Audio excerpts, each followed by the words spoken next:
The success of Eurosceptic parties has raised alarms among the European leaders. France and Britain say they should learn from the results of last week's European parliamentary elections. French President François Hollande says Europe must take heed of what happened in France. He was referring to the defeat of his Socialist Party and the victory of the far-right National Front in the elections. He made the comments upon his arrival in Brussels for a meeting with the bloc leaders. Earlier he said the EU must reduce its role where it is not necessary. Meanwhile, UK's Prime Minister David Cameron has also criticised the EU structure. Well, it's a very clear message, which is the European Union cannot just shrug off these results and carry on as before. We need change. We need an approach that recognises that Europe should concentrate on what matters, on growth and jobs, and not try to do so much. We need an approach that recognises that Brussels has got too big, too bossy. Well, let's speak to Dr. Webster Tarpley. He's an author and historian, joins us from studios in Washington. Dr. Tarpley, how do you interpret the results of these elections in the context of the events that have taken place in the region in the weeks and months that preceded it? I think we have to remember, first of all, that these are the first European elections since the beginning of the World Economic Depression in 2008-2009. So it's the first crisis vote.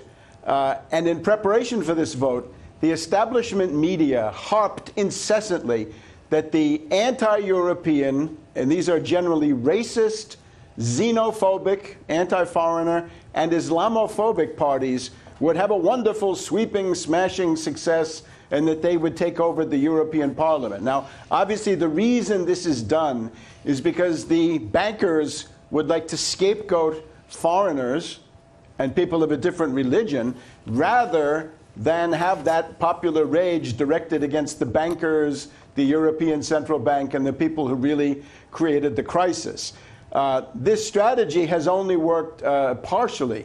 What we have is a protest vote across Europe, which is against austerity. It's the austerity policies that have been mandated by the European Central Bank and by Madame Merkel of Germany. Anybody who's associated with those gets hit rather hard. And there's also a specific vote against the neoliberal arrogance and dictatorial pretensions of the European Commission. Now, the two places where this anti-Europe or xenophobic vote did come true was in Great Britain and in France. And here we have not fresh faces, but two discredited, shop-worn hacks, Nigel Farage of the UK Independence Party in London and Marine Le Pen of the National Front of France in Paris. These people have been around for a long time.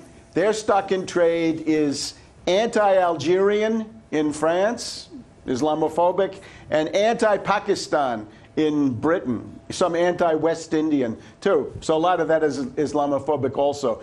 The thing that has allowed these two discredited hacks to come to the fore is that in each case, the existing government is hated. The clear example is France. François Hollande came to power saying he would end austerity, and instead he has increased austerity.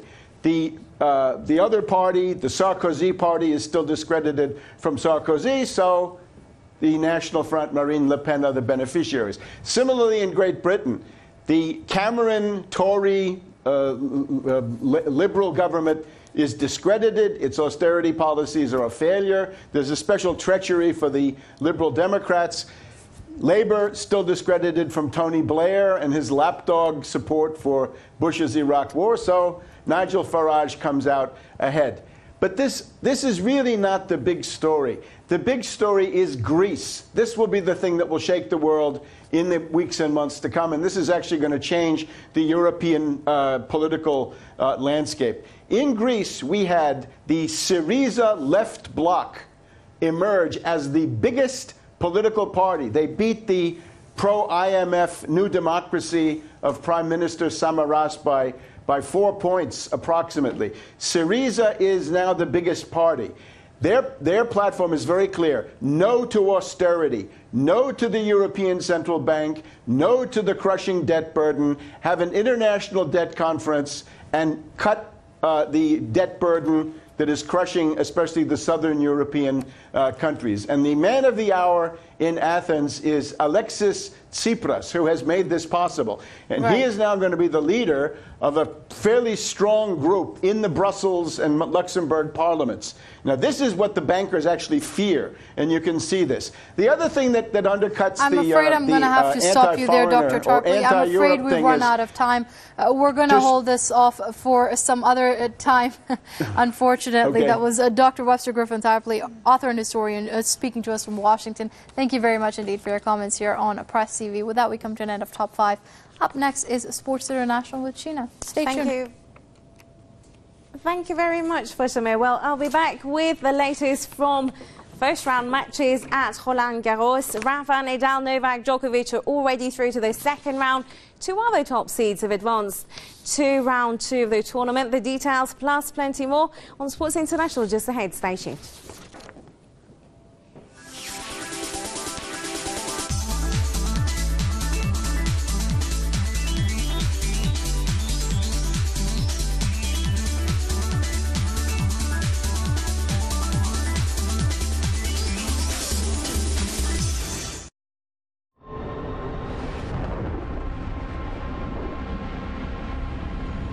The idea is to try to help change the Middle East.